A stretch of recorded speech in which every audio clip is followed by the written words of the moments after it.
mencari yang akan kita tinggalkan, dan mencari yang akan ikut dengan diri kita.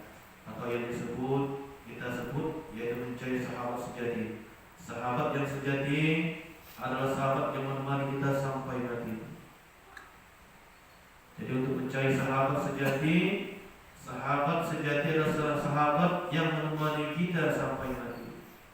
Bisa dua kemungkinan sahabat itu, bisa dia menolong kita dan bisa dia mencelakakan diri kita. Apa itu? Yaitu amal soleh.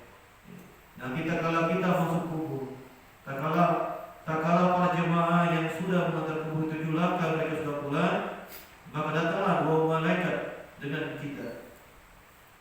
Lalu malaikat munkar nakir bertanya dengan diri kita, Man Rabbuka, siapakah Tuhan? Man kitabuka, apa kitabmu? Man nabiyuka, apakah siapakah nabimu? Dan apakah saudara-saudaramu? Ini maksud, siapa saudara-saudaramu? Lalu kita menjawab, bagi orang yang beribadah langsung dijawab dengan takbir, Allahu Akbar. Begitu ditanya oleh malaikat, Man Rabbuka, siapakah Tuhanmu? Dua tangan kita akan mengangkat, langsung Allahu Akbar. Tangan kita akan menjadi saksi nanti kelak nanti di alam barzakh nanti.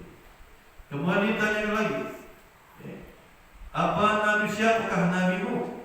Lalu tangan kita menjawab, syahadat menjawab, asyhadu an la ilaha illallah wa asyhadu anna Muhammadar Rasulullah. Tangan kita yang menjawab tak kala kita sholat, waktu kita baca tasyahud atau tahiyat. Kemudian ditanya lagi yang ketiga, Man kitabuka, apakah kitabmu?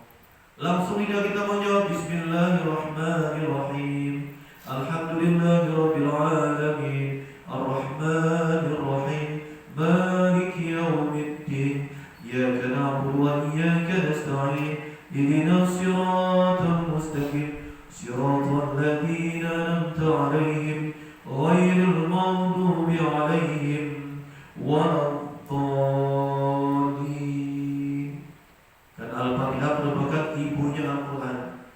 Al-Fatihah adalah Ummul Quran.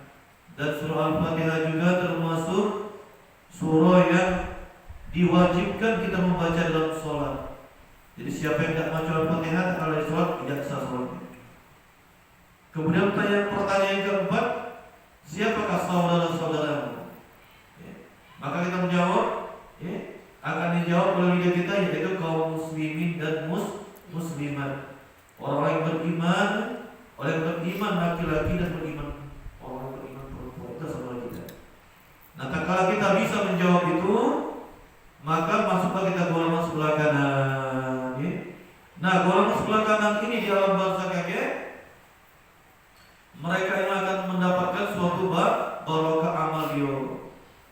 Nah, seandainya kita tidak bisa menjawab pertanyaan malaikat tadi, maka masuklah kita golongan sebelah kiri. Nah, kalau kita golongan sebelah kiri, maka disiksa oleh ganjaran Allah, oleh siksaan malaikat seperti siksaan api neraka jahanam. Nah, makanya sebelum kita terlambat, kata Nabi, orang yang paling beruntung itu adalah orang yang paling banyak ingat mati. Orang yang beruntung adalah orang yang banyak ingat kematian. Bersemangat kita. Makanya kata Nabi, tak kala kita mengerjakan amal ibadah, maka kita akan mati besok. Tak kala kita mencari nafkah dunia, anggaplah kita akan hidup selama-lamanya. Nah, makanya malam hari ini di majlis yang mulia ini, kata Nabi Muhammad SAW, datangilah taman-taman surga. Kita tanya sahabat, wahya ya Rasulullah, apakah taman surga ya Rasulullah? Taman surga adalah yaitu majelis ilmu dan majelis zikir kita ini. Ini majelis zikir walaupun dikit, insya Allah ini buat diri kita akan kita dapati nanti. Tak kala kita akan memasuki alam barzakh nanti. Siapa yang berzikir akan dapat dirinya sendiri. Siapa yang banyak zikir akan dia tetap akan dia panen untuk di situ.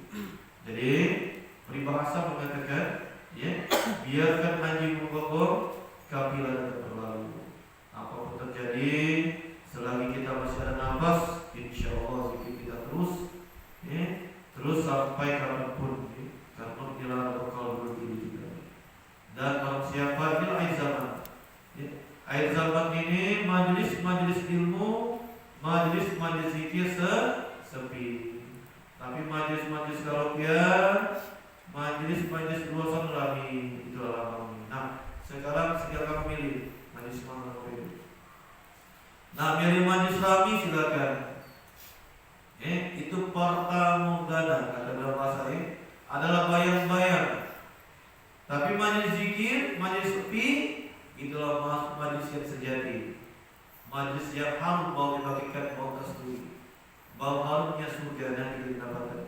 Maka tersenyumlah kita. Tak kala kita dipanggil Allah, kita mengucapkan kalimat La ilaha illallah Muhammadur Rasulullah. Insya Allah kita pada husnul khatimah. Bagi orang-orang yang sering mengucapkan lidahnya akan membaca tak kala didatangi oleh saktul maut nanti. Tapi kalau lidah kita tidak pernah berzikir, tidak pernah kita baca Al-Quran, jauh daripada sholat, kita tidak akan bisa nanti menjawab pertanyaan mereka tadi. Dan kita ditarik oleh malaikat maut itu seperti bulu kambing yang dikuliti dalam keadaan hidup. Baik, kambing masih hidup, kita silati atau kita gunakan pisau untuk mengambil bulunya atau kulitnya. Nah, itulah orang-orang yang tidak beriman nanti, orang-orang yang menyia-nyiakan umurnya, orang-orang menyia-nyiakan amal ibadahnya, matinya nanti kata mereka membagaikan ditusuk duri, lalu dicabut duri itu, sakitnya sangat teramat sakit, bagaikan duri yang menusuk hati kita bayangkan. Nah, itulah gambar orang yang mati, su'al khatimah, mati dan tidak beriman. Semoga Allah menyelamatkan diri kita, tetaplah kita bersemangat. Ini tahun baru Islam, baru umur 4 hari, tetap semangat kita. Mari kita isi hidup kita, rumah kita dengan mencari dunia, kita niatkan beribadah dan mencari akhirat, itulah sejatinya. Semoga kita diselamatkan Allah SWT dan insya Allah niatkan. Insya Allah malam Jumat depan akan kita zikir di musola istiqomah. Niatkan, ya Allah, aku nak berzikir ya Allah malam Jumat depan di musola istiqomah. Ini selalu amal, Jadi kalau kita ada halangan saat minggu depan, kita sudah dapat amal niat namanya. Sudah tercatat kita